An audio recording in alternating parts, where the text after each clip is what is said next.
আজকে আমি রান্না করব হোটেলের স্টাইলের সবজি রান্না। তো হোটেলে কিভাবে সবজি রান্না করে আমি সেই স্টাইলে রান্না করছি।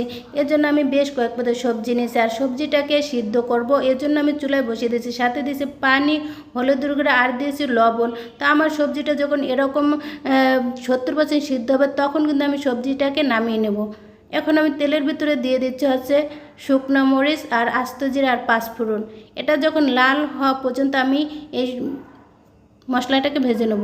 তো এরপর যে দিয়ে দিচ্ছি হচ্ছে পেঁয়াজ কুচি আর দেবো হচ্ছে রসুন কুচি, সাথে দেবো কাঁচামরিচ কুচি। এটাকে আমি ব্রাউন কালার পর্যন্ত ভেজে নেব। তো আমারটা হয়ে গেছে। তো এরপর যে আমি দিয়ে দেবো হচ্ছে আদা রসুন পেস্ট, একটু পানি অ্যাড করতেছি। এখন দেবো হচ্ছে হলুদের গুঁড়া, ধনিয়ার গুঁড়া, মরিচের গুঁড়ো আর হচ্ছে গরম মশলার গুঁড়া। সবগুলো একসাথে দিয়ে আমি বেশ কিছুক্ষণ 5 মিনিট রান্না করব, যাতে উপরের তেলটা ভেসে ওঠে। আমারটা কিন্তু ভুনানো হয়ে গেছে। এখন দিয়ে দেবো হচ্ছে টমেটো কুচি, আমি একটা টমেটো নিয়েছি।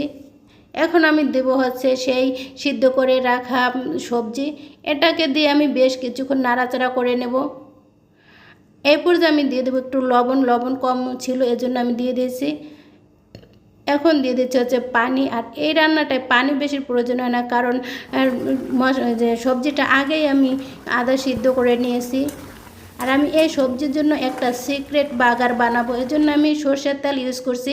সাথে দিয়ে দিচ্ছি হচ্ছে পেঁয়াজ কুচি আর রসুন কুচি। আমার বাগারটা কিন্তু হয়ে গেছে। এখন আমি দিয়ে দিয়েছি মশলার ভিতরে।